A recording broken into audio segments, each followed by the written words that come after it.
तरफ जहां अमेरिका बंदूक हिंसा पर सख्त उपायों पर चर्चा कर रहा है, तो वहीं शिकागो में गोलीबारी की कई घटनाएं हुई जिसमें 5 लोगों की मौत हो गई, 16 लोग घायल भी हो गए। रिपोर्ट के अनुसार पुलिस ने बताया कि इस सप्ताह के अंत तक शिकागो शहर में अब तक हुई गोलीबारी में कम से कम 5 लोग मारे गए हैं और 16 अन्य घायल हुए हैं।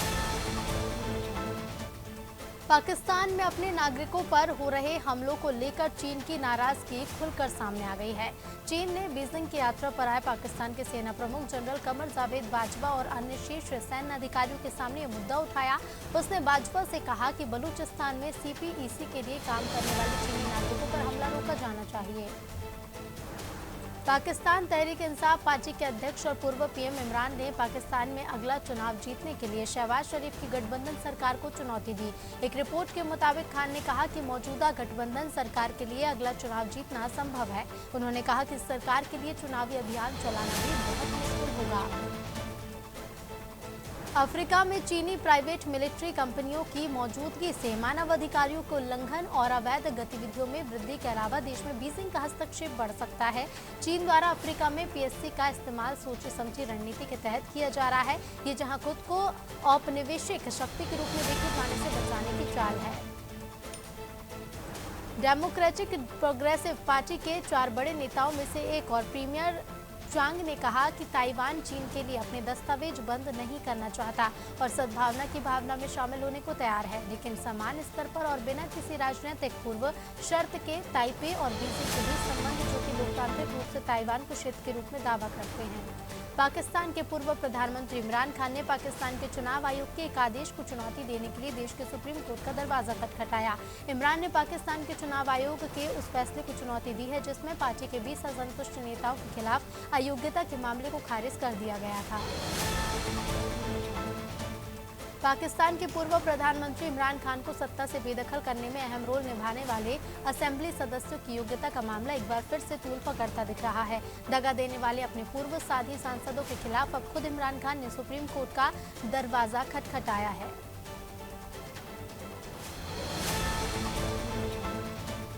पाकिस्तान के आर्थिक हालात किसी से छिपे नहीं हैं। पाकिस्तान की बदहाल आर्थिक स्थिति का अंदाजा इस बात से लगाया जा सकता है कि देश में ज्यादातर युवा विदेश में नौकरी पाना चाहते हैं। ऐसा ही खुलासा एक रिपोर्ट में हुआ। स्थानीय मीडिया ने बताया कि साल 2021 में विदेश में नौकरी चाहने वाले पाकिस्तानियों की संख्या पिछले साल की तुलना में बढ़कर 27.6% हो गई।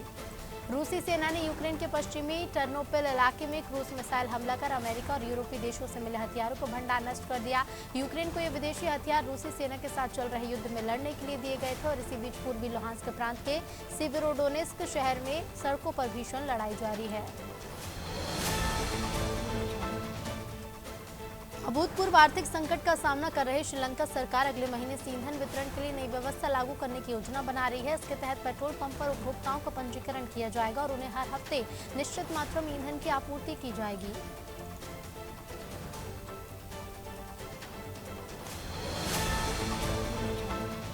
चीन के सुर बदले नजर आ रहे हैं। एलएसी पर जारी गतिरोध के बीच चीन का कहना है कि भारत से अच्छे संबंध जरूरी हैं। चीन के रक्षा मंत्री जनरल वेई फेंगे ने रविवार को कहा कि भारत और चीन पड़ोसी हैं और इसलिए आपस में अच्छे संबंध बनाए रखना दोनों देशों के हितों को पूरा करता है। उन्होंने कहा कि दोनों देश शांति के लिए एलएसी पर मिलकर काम कर रहे हैं। अमेरिका के रक्षा सचिव लॉयड ऑस्टिन के बयान पर चीन के विदेश मंत्री वेई फेंगे ने पलटवार किया है। चीनी रक्षा मंत्री वेई फेंगे ने क्षेत्रीय व्यवस्था के लिए चीन के दृष्टिकोण पर चर्चा करते हुए कहा कि बीजिंग अंत तक लड़ेगा। उन्होंने ये भी कहा कि किसी को भी क्षेत्रीय अखंडता की रक्षा के लिए चीनी सशस्त्र बलों के संकल्प और क्षमता को कम करके नहीं आना चाहिए। चीन में फिर कोरोना के नए मामले बढ़ने लगे हैं। हाल ही में वहां की सरकार ने जीरो कोविड नीति के तहत कोरोना के मामलों में बड़ी कमी लाई थी, लेकिन अब उसका एक असर एक बार फिर से खत्म होता दिख रहा है। चीन में बीते 24 घंटों में 275 नए कोरोना वायरस के मामले सामने आए हैं। एक महत्वपूर्ण पहल के रूप में संयुक्त राष्ट्र महासभा ने बहुभाषावाद पर एक भारत प्रायोजित प्रस्ताव को अपनाया, जिसमें पहली बार हिंदी भाषा का उल्लेख किया गया। प्रस्ताव में संयुक्त राष्ट्र को हिंदी भाषा सहित आधिकारिक और गैर आधिकारिक भाषाओं में महत्वपूर्ण संचार और संदेशों का प्रसार जारी रखने के लिए प्रोत्साहित करता है। मानवीय मामलों के समन्वय के लिए संयुक्त राष्ट्र कार्यालय का रविवार को बड़ा बयान सामने आया। ओसीएचए ने कैमरून के दक्षिण पश्चिम के प्रशांत एंग्लोफोन क्षेत्र में एक अस्पताल पर हमले की कड़ी निंदा की है।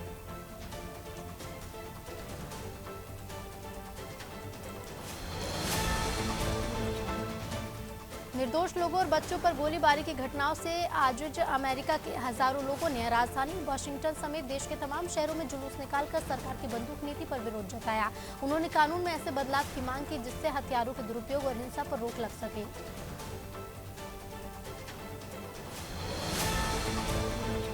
यूक्रेन के राष्ट्रपति वोलोदिमिर जेलेंस्की ने रूसी हमलों को रोकने के लिए दुनिया से गुहार लगाई और कहा कि रूसी हमला सिर्फ यूक्रेन पर ही असर नहीं डाल रहा बल्कि ये पूरी दुनिया को प्रभावित कर रहा है।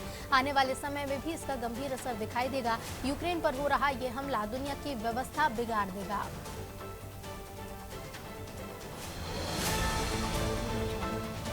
पैगंबर मोहम्मद साहब पर आपत्तिजनक टिप्पणी को लेकर उपजे विवाद को बांग्लादेश ने भारत का आंतरिक मामला करार दिया। बांग्लादेश सरकार का ये रुख दोनों देशों के बीच एक दूसरे के आंतरिक मामलों में दखल नहीं देने को लेकर बनी सहमति और द्विपक्षीय रिश्तों को मजबूत बनाने की कोशिश के तौर पर देखा जा रहा है।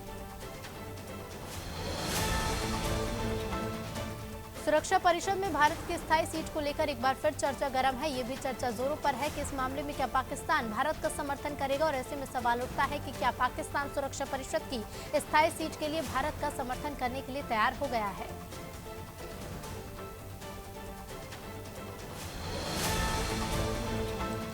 भाजपा के पूर्व प्रवक्ता नुपुर शर्मा के खिलाफ 10 जून को फहाहिल इलाके में प्रदर्शन करने वाले भारतीयों समेत सभी अप्रवासी एशियाइयों के खिलाफ सख्त कार्रवाई का निर्णय लिया गया है। इन सभी को गिरफ्तार कर लिया गया है और अब उनके देश वापस भेजा जाएगा।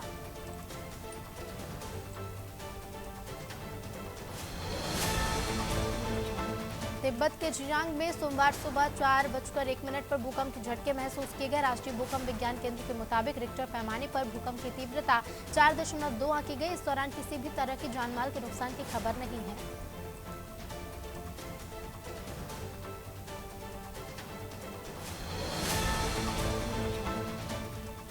यूक्रेनी और पश्चिमी आकलनों के मुताबिक रूस को युद्ध में भारी नुकसान उठाना पड़ा है। बौखलाहट में अब रूस महाविनाश के हथियारों का इस्तेमाल कर रहा है।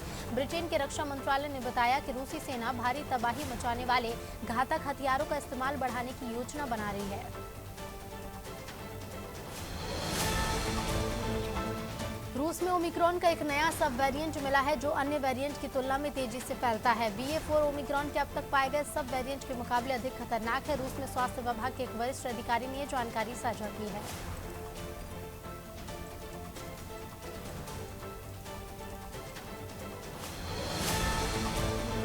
मंगोलिया की राजधानी उलान बातर में मंगोलियाई बौद्धों का केंद्र गदेर तेग चेनलिंग मठ केंद्रीय कानून और न्याय मंत्री किरेन रिजिजू के नेतृत्व में एक प्रतिनिधिमंडल द्वारा भारत से लाए जाने वाले भगवान बुद्ध के अवशेषों या हड्डी के टुकड़ों को प्रदर्शित करने के लिए तैयारी कर रहा है।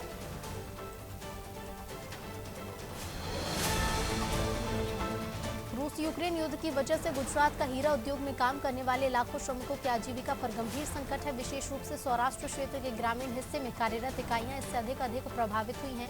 उद्योग के प्रतिनिधियों के मुताबिक ये इकाइयां प्रसंस्करण और पॉलिश करने के लिए रूस से छोटी मात्रा में हीरो का आयात करती हैं। महाराष्ट्र से शिवसेना के विधायक सुहास कांजे ने चुनाव आयोग के फैसले को चुनौती दी है। बता दें कि 10 जून को राज्यसभा चुनाव में उनके वोट को अमान्य करार दिया था। उनकी याचिका पर 15 जून को सुनवाई के लिए सूचीबद्ध है। उन्होंने खुद इस बात की पुष्टि की है।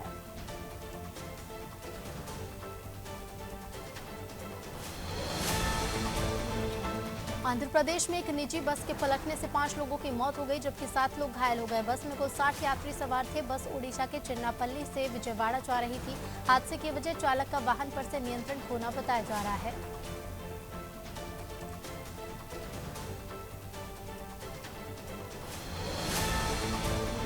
हिमाचल प्रदेश के हमटा दर्रा ट्रैक रूट पर एक इजरायली ट्रैकर लापता हो गया। राज्य आपातकालीन संचालन केंद्र के अनुसार फंसे हुए ट्रैकर का पता लगाने और उसे बचाने के लिए स्थानीय लोगों के साथ एक पुलिस दल को खोजबीन के लिए भेजा गया है।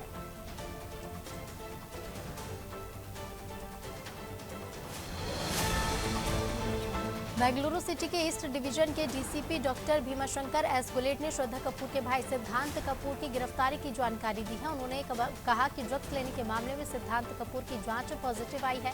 सिद्धांत को उलसूर पुलिस स्टेशन लाया गया।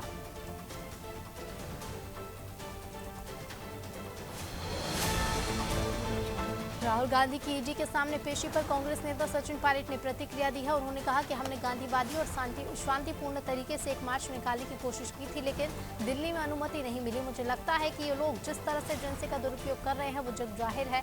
उन्होंने कहा कि कहीं न कहीं राजनीतिक विरोधियों पर दबाव बनाने की राजनीति चल रही है। देश के एक बड़े हिस्से में भीषण लू का प्रकोप जारी है, तो वहीं दूसरी ओर कई राज्यों में मानसून की बारिश हो रही है। ऐसे में भीषण गर्मी से जूझ रहे राज्यों के लोगों को मानसून का बेसब्री से इंतजार है।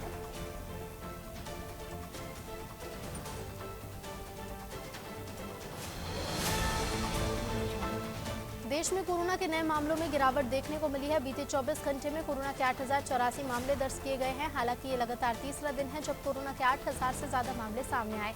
इससे पहले रविवार को कोरोना के 8,582 मामले सामने आए थे।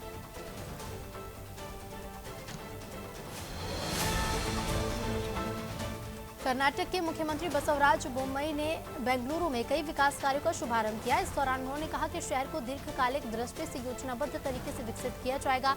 बोम्मई ने कहा कि बेंगलुरु को योजनाबद्ध तरीके से दीर्घकालीन दृष्टि से विकसित किया जाएगा।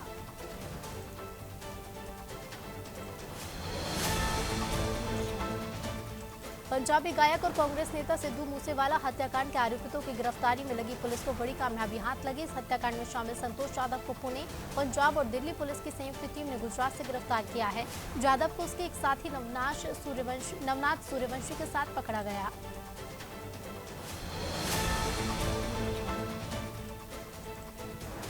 राष्ट्रीय राजधानी दिल्ली के लोगों को अगले 2 दिनों तक भीषण गर्मी और लू से निजात नहीं मिलने वाली है। मौसम विभाग की ओर से जारी बयान में कहा गया कि अगले 2 दिनों के दौरान पंजाब, हरियाणा, दिल्ली और दक्षिण पूर्व उत्तर प्रदेश के अलावा अलग हिस्सों में हीट वेव यानी कि लू की स्थितियां जारी रहेंगी।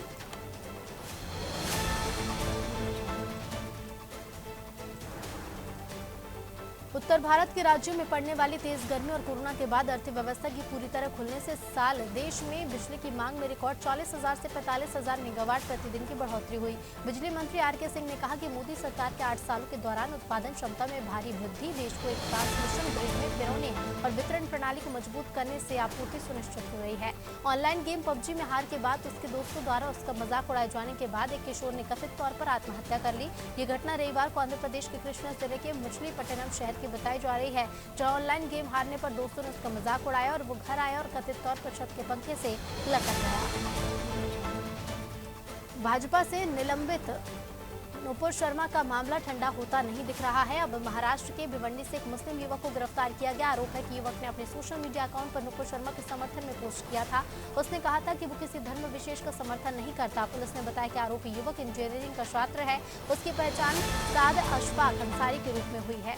त्रिपुरा में 2023 में विधानसभा चुनाव होने हैं। हालांकि इससे पहले यहां बीजेपी ने पिछले महीने ही विप्लव देव को सीएम की कुर्सी से उतारकर माणिक साहा की ताजपोशी कर दी थी और अब भाजपा नेता माणिक साहा ने आगामी चुनाव को लेकर बड़ा दावा किया और कहा कि मैं अगले विधानसभा चुनाव में पार्टी की तरफ से सीएम का चेहरा बनूंगा।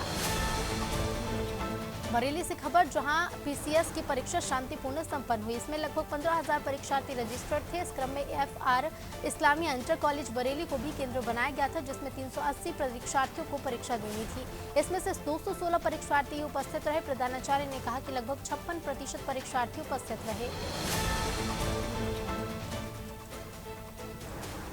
धार जिले में पंचायत चुनाव के दौरान आबकारी विभाग द्वारा अवैध शराब के विरुद्ध अभियान चलाया जा रहा है और इसी क्रम में व्रत धर्मपुरी में देशी विदेशी शराब जब्त कर प्रकरण दर्ज किया गया और साथ ही आरोपियों के खिलाफ आबकारी अधिनियम के तहत आरोपियों को गिरफ्तार किया गया।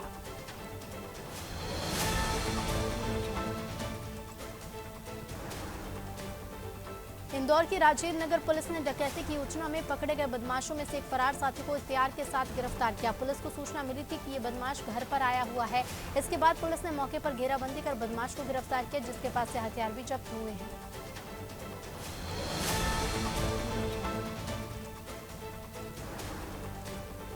जनपद बलरामपुर के महाराजगंज तराई थाना क्षेत्र में एक नाबालिग की हत्या कर शव को गन्ने के खेत में फेंक दिया गया। मामले में पुलिस ने एक आरोपी को गिरफ्तार किया है, साथ ही मामले की जांच में जुट गई है। मृतक के परिजनों ने आशंका जताई है कि किशोरी के साथ पहले रेप किया गया और फिर शिनाख्त मिटाने के लिए शव को तेजाब से जला दिया गया। टीकमगढ़ जिले के जतारा थाना अंतर्गत ग्राम जरुआ में चुनावी रंजिश के चलते एक युवक की मौत का मामला सामने आया, जहां मृतक के पिता ने बताया कि उसके द्वारा वार्ड मेंबर का फॉर्म भरा गया था। उसके बेटे पर वापसी का दबाव बनाया जा रहा था और उसके बेटे ने फॉर्म वापस लेने से मना कर दिया, तो प्रतिद्वंदियों द्वारा गाँव में ही उसके साथ मारपीट की और जान बचाने खेत पर भागा बेटा तो उसे कुएं में फेंक दिया। पिछोर में पंचायत चुनाव को लेकर पुलिस लगातार अपराध और अपराधियों पर लगाम लगा रही है और इसी क्रम में पुलिस ने बड़ी कार्रवाई करते हुए 2000 लीटर अवैध लाहन और हाथ भट्टी कच्ची शराब की जब्त की है। पुलिस ने शराब बनाने के अड्डे नष्ट कर दिए, साथ ही 2 आरोपियों के खिलाफ आबकारी एक्ट के तहत केस दर्ज कर लिया है।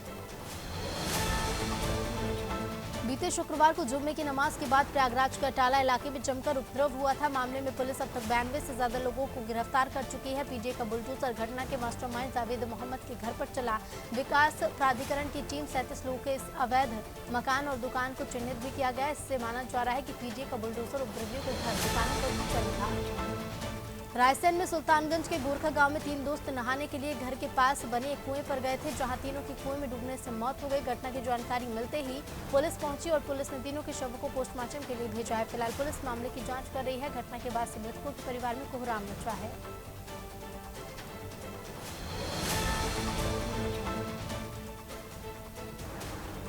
खबर उन्नाव से है, जहां शिवसेना युवा शाखा के महाराष्ट्र के महासचिव अमोल गजानन कीर्तिकार के नेतृत्व में युवा सेना कार्यकर्ता उन्नाव पहुंचे। इस दौरान कार्यकर्ताओं ने उनका जोरदार स्वागत किया।